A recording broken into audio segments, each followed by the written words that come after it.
Assalamu alaikum. You are listening Radio Sadai Hurriyat Jammu Kashmir. I am Abdus Salam with Kashmir Update. In Indian illegally occupied Jammu and Kashmir, the All Parties Hurriyat Conference and other Hurriyat leaders have condemned the inhuman treatment meted out to the Kashmiri detainees languishing in different jails of India and the occupied territory. The All Parties Hurriyat Conference General Secretary Maulvi Bashir Ahmed Irfani, in a statement issued in Srinagar, said that the inmates are treated as slaves and the jails have been turned into torture centers. He deplored that detainees are denied basic amenities, including proper food and medical treatment. He urged the United Nations Council for Human Rights and other human rights watchdogs to pay a visit to the jails in India to observe pathetic conditions of the detainees. Rights activist Muhammad Ahsan Unto, in a statement in Srinagar, said that Tehreek-e-Hurriyat chairman Muhammad Ashraf Sehrai, Mujib Siddiqui, Ali Muhammad Kumar, Ghulam Muhammad Butt, Harprinder Singh, Latif Ahmed Dar and Ghulam Ahmed Lone were among those detainees who died due to inhuman treatment in jails. He said that the jail officials were complacent in the deaths.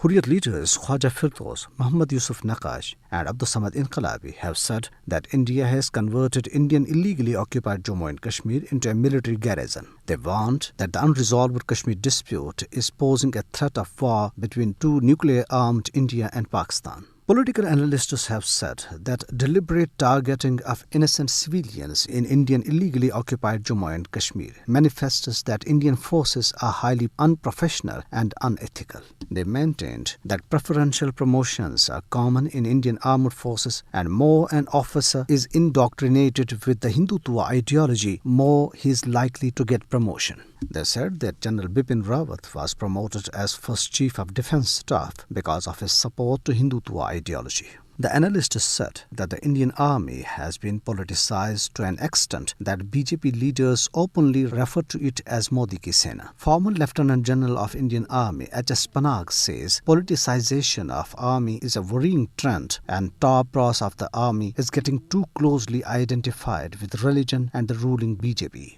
Meanwhile, Indian police arrested a man for asking Indian illegally occupied Jammu and Kashmir Lieutenant Governor's advisor that he has no expectations from non-local officers. The remark by 57-year-old Sajjad Rashid displeased the UP-based Ganderbal Deputy Commissioner, and he was put behind the bars. A large number of media persons held a silent march in Udhampur against the media gag. Jammu and Kashmir National Panthers Party staged a protest against maltreatment of Dalit community members in Jammu. Chief Minister of Indian state of West Bengal, Mamta Banerjee, in reaction to BJP plan to bifurcate the West Bengal state, has asked whether the Bharatiya Janata Party wants to muzzle voices of people in Bengal like it did in Jammu and Kashmir. She, however, maintained that BJP would not be allowed to divide and rule. Former Indian Home Minister and Congress leader P. Chidambaram said that Modi government should practice in India what it preaches to the world. Reacting to the Modi's virtual address to G7 meet, wherein he talked tall about democracy and freedom of thought, Chidambaram said the speech was ironic. He added that it was said that the Prime Minister of worst COVID-hit country was the only guest not physically present at the outreach meeting. And this is for now. Have a good night and keep listening Radio Sadai Hurriyat Jammu Kashmir.